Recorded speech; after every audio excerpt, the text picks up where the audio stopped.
जय सनातन धर्म की। प्रिय सनातनियों, आप सभी का स्वागत है हमारे इस कार्यक्रम में। सनातनियों, जीवन में संघर्ष तो होता ही है। किसी के कम होगा, किसी के ज्यादा होगा। किसी का अपनों के कारण से होगा, किसी के परायों के कारण से होगा और किसी के जीवन में खुद की गलतियों के कारण से होगा। लेकिन संघर्ष जरूर होगा। ये संघर्ष हमारे जीवन में क्यों आता है? क्या बिना संघर्ष के जीवन नहीं हो सकता? क्या ईश्वर ऐसा नहीं कर सकते कि इस धरती पर सब लोग सुखी रहे, कहीं कोई संघर्ष हो ही ना? तो सनातनियों, इस बात को आज एक उदाहरण से समझ लीजिए। आपको आपकी जिंदगी के अंदर आ रहे संघर्ष और उससे बाहर निकलने के रास्ते क्या हो सकते हैं, दोनों चीजें बहुत आसानी से समझ आएगी। यदि मैं आपके सामने एक लोहे का टुकड़ा रखूं और कहूं ये क्या है, तो आप क्या कहेंगे? ये लोहा है। लेकिन क्या उस लोहे के अंदर आरी छिपी है? क्या उस लोहे के अंदर, उस लोहे के टुकड़े के अंदर हथौड़ा छिपा है? क्या उस लोहे के टुकड़े के अंदर चाकू छिपा है? आप कहेंगे ऐसा तो संभव नहीं है। लेकिन उस लोहे के टुकड़े से हम चाहे जो बना सकते हैं, जो लोहे से बन सकता है। यानी उस लोहे के टुकड़े से आप चाकू बना सकते हैं, आरी बना सकते हैं, हथौड़ा बना सकते हैं, तलवार बना सकते हैं, भाला बना सकते हैं। आप जो चाहे बना सकते हैं, लेकिन बनेगा उस लोहे से ही। ठीक इसी तरह इस धरती पर भी हम मनुष्य हैं। ईश्वर ने हमें मनुष्य बनाकर भेजा, तो हम में एक क्वालिटी है। वो क्वालिटी जो हमें औरों से अलग बनाती है। लेकिन हम उस लोहे के टुकड़े के समान हैं, जिसके अंदर संभावनाएं तो अपार हैं, लेकिन अभी एक प्रोसेस होना बाकी है उस आकार को लेने के लिए। तो ऐसे में आप क्या करेंगे? यदि मान लीजिए कोई लोहे का टुकड़ा, उससे यदि आप कुछ चीज बनाना चाहते हैं, तो आप क्या करेंगे? सबसे पहला प्रोसीजर जो होता है, वो होता है उस टुकड़े को आग के हवाले कर देना। यानी अब आग की भट्टी के अंदर वो लोहे का टुकड़ा जाता है। कुछ समय बाद वो लोहे का टुकड़ा भी उस आग की भांति लाल दिखाई देने लगता है। यानी आग, उसके रंग और लोहे के टुकड़े के रंग में अब कोई अंतर नहीं है। फिर उस टुकड़े को बाहर निकालकर हथौड़े से पीटा जाता है। वो हथौड़ा भी लोहे का ही बना हुआ है। वही लोहे का हथौड़ा उस लाल लोहे को तोड़ने का, पीटने का, ठोकने का काम करता है और एक आकार देता है। और उस आकार के हासिल कर लेने के पश्चात वो लोहे का टुकड़ा एक विशेष औजार में परिवर्तित होता है और अब वो औजार किसी विशेष उद्देश्य के काम आता है। यानी अगर आपने उस लोहे के टुकड़े को तपा करके हथौड़ों से पीट कर एक तलवार बनाई है, तो वो तलवार अब आपके विशेष कार्य के लिए है। आप उसका उपयोग हथियार की तरह कर सकते हैं। ठीक इसी तरीके से ईश्वर जब हमें इस धरती पर भेजता है, तो हम भी उस लोहे के टुकड़े के समान ही होते हैं। बहुत सारी अशुद्धियां हो सकती है हमारे भीतर, हो बहुत सारी कमियां हमारे भीतर हो सकती हैं।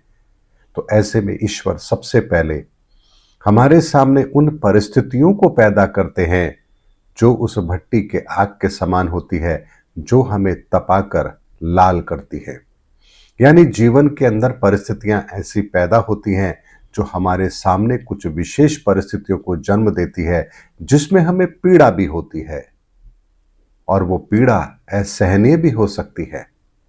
ऐसे में हमारे जीवन में आ रहे दुख जो हमारे कारणों से नहीं है, जिस पर हमारा कोई कंट्रोल नहीं है, लेकिन हम बाध्य हैं उन परिणामों को भोगने के लिए, ये वो ईश्वरीय व्यवस्था होती है जो आपको तपाने का काम करती है। लेकिन जब आप उन परिस्थितियों से घबरा जाते हैं और अपने आप को उन परिस्थितियों से बाहर निकालने का प्रयास करते हैं, तब वो स्थिति होती है जब आप भट्टी से अपने आप को बाहर निकाल रहे हैं। अर्थात वो लोहे का टुकड़ा भट्टी से अगर बाहर निकाल लिया जाए, तो अब वो कोई औजार नहीं बन सकता। लेकिन यदि आप उन परिस्थितियों के अंदर ईश्वर को ध्यान रख करके अपने आप को समर्पित भाव से उन परिस्थितियों के सामने आप उनके समाधान को खोजने की कोशिश करते हैं, तो यहाँ आप एक ईश्वरीय व्यवस्था के अंदर उस तरह से परिपक्व होते हैं जैसे उस भट्टी के अंदर वो लोहे का टुकड़ा और लोहे की आभा दोनों एक साथ लाल हैं। ठीक उसी तरह से फिर ईश्वर भी आपके साथ में उन परिस्थितियों को पैदा करता है जो आपकी तरह ही आपको उन परेशानियों से बाहर निकालने के लिए एक नई व्यवस्था को जन्म देती है। लेकिन उसके बाद में जब आप उन परिस्थितियों से बाहर निकलते हैं तो आप देखते हैं कि कुछ लोग हैं जो आप ही की भांति हैं, मनुष्य हैं, लेकिन आपका पुरजोर विरोध भी करते हैं, आपके मार्ग में बाधा बनने की कोशिश करते हैं। और ऐसी प्रक्रिया हर उन महापुरुषों के जीवन में होती है जो सत्य के राह पर चलते हैं, अपने आप को तपाते हैं और ईश्वर के वरदान से उन्हें परिपूर्ण किया जाता है। लेकिन जब वो इस संसार में निकलते हैं लोगों की भलाई के लिए, तब लोग ही उनका विरोध करते हैं। ये ठीक वही परिस्थिति होती है जैसे लोहे का टुकड़ा जब बाहर निकलता है तो एक लोहे का ही हथौड़ा उसे शेप देने की कोशिश करता है। ठीक उसी तरह से बाहर के लोग भी अब आपको उसी तरह की परेशानियां देने की कोशिश करेंगे। लेकिन ये बाहर के लोग विशेष तौर पर आपको उन परिस्थितियों के अंदर आप किस तरह से काम करेंगे, आपका धैर्य, आपका सामर्थ्य, यहाँ उसकी भी परीक्षा होती है। और जब आप उन परिस्थितियों को भी बर्दाश्त कर लेते हैं, बिना किसी चीज से प्रभावित हुए आगे बढ़ते रहते हैं, तो फिर यहाँ आप एक विशेष योग्यता को हासिल कर लेते हैं और ईश्वर के वरदान से अब आप एक ऐसे उदाहरण के रूप में दुनिया के सामने होते हैं जहां अब आपका उद्देश्य, इस धरा पर आने का उद्देश्य एक विशेष उद्देश्य होता है। और फिर युगों युगों तक लोग उस व्यक्ति का, उस व्यक्तित्व का अनुसरण करते हैं और अपने आप को उस मार्ग पर चलाने का प्रयास करते हैं। इसीलिए सनातनियों, जीवन का संघर्ष कभी भी अनायास नहीं होता है। जितना बड़ा आपके जीवन में संघर्ष होगा, उतनी ही बड़ी परिस्थितियों से ईश्वर आपको परिपूर्ण करना चाहता है, आपके भीतर योग्यता विकसित करना चाहता है। फिर उस योग्यता को विकसित करने के बाद जब आप समाज में निकलते हैं तो समाज भी आपको ताने देगा, उल्हाने देगा, बहुत सारी ऐसी परिस्थितियों को क्रिएट करेगा जो आपके लिए असहनीय हो। लेकिन जब आप उन परिस्थितियों से भी बाहर निकलते हैं, तब आप एक उस हथियार के रूप में, उस औजार के रूप में परिपूर्ण हो जाते हैं जिसका उपयोग फिर एक विशेष उद्देश्य के लिए किया जाता है। ठीक इसी तरह से फिर आपका भी इस धरा पर उपयोग एक विशेष कार्य के लिए किया जाता है।